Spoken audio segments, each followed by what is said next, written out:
உங்கள் வீட்டில் நீங்கள் யூஸ் பண்ணுற 2 பின் பிளக்குக்கும் 3 பின் பிளக்குக்கும் என்ன டிஃப்ரெண்ட் இருக்குது, அதை வச்சு என்னென்ன யூஸ்லாம் இருக்குன்றது உங்களுக்கு தெரியுமா?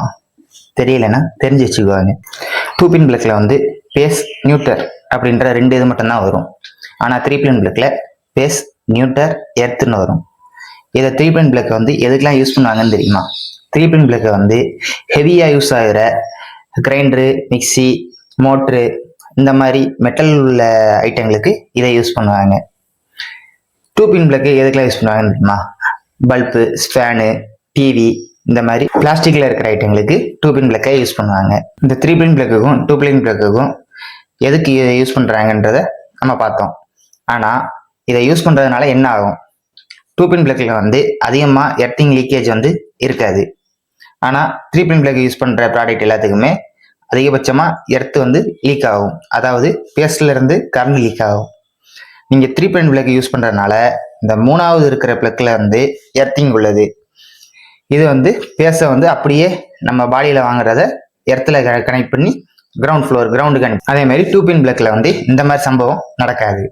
நீங்கள் உங்கள் வீட்டில் யூஸ் பண்ணுற சுவிட்ச் போர்டில் மாட்டும் போது அதில் எர்த் இருக்கா இல்லையா அப்படின்றத நீங்கள் எப்படி தெரிஞ்சுக்கணுன்றத இப்போ நம்ம பார்ப்போம். இது நீங்கள் ஈஸியாக கண்டுபிடிக்கணும்னா இதுக்கு ஒரு ஒயர் வேணும் ஃபஸ்ட்டு, அதுக்கப்புறம் ஒரு டெஸ்டர். இது ரெண்டையும் வச்சு எப்படி கண்டுபிடிக்கின்றதை பார்ப்போம். டெஸ்டரை ஃபஸ்ட்டு ரைட் சைடில் உள்ள ஹோலில் விட்டுக்குவாங்க. விட்டுட்டு சுவிட்சை போட்டுட்டு இதில் கையை வச்சு பார்த்தீங்கன்னா பேஸ் கரெக்டாக இருந்துச்சு அப்படின்னா லைட் எரியும்.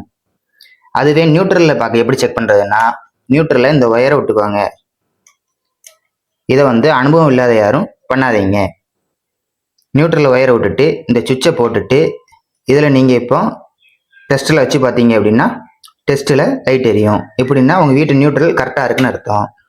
அதே மாதிரி எர்த்துலையும் விட்டுட்டு சுவிட்சை போட்டுட்டு பேஸில் வச்சு பாருங்கள், லைட் எரியுதா? இப்படின்னா உங்கள் வீட்டு எர்த்தும் கரெக்டாக இருக்குன்னு அர்த்தம். இப்போ நம்ம வீட்டில் கரெக்டாக இருக்கிற சுவிட்ச் போர்டில் நம்ம செக் பண்ணி பார்த்துட்டோம். இப்போ நம்ம வீட்டில் எர்த்திங் லைன் இல்லாத சுவிட்ச் போர்டில் செக் பண்ணி காட்டுறேன் வாங்க. வருதா இல்லையான்னு செக் பண்ணுறதுக்கு இந்த வருதா? இப்போ அதே மாதிரி நம்ம எர்த்திங்க்கு வருதான்னு பார்ப்போம்.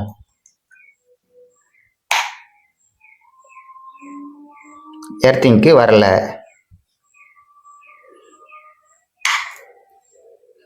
இதுக்கு காரணம் வந்து நம்ம 2 பின் பிளக்கை வந்து இதெல்லாம் மாட்டியிருக்கோம். இப்போ இந்த தகவல் உங்களுக்கு பிடிச்சிருந்துச்சு அப்படின்னா நம்ம சேனலை சப்ஸ்கிரைப் பண்ணுங்க. வீடியோ பிடிச்சிருந்துச்சுன்னா லைக் பண்ணுங்க. டாடா.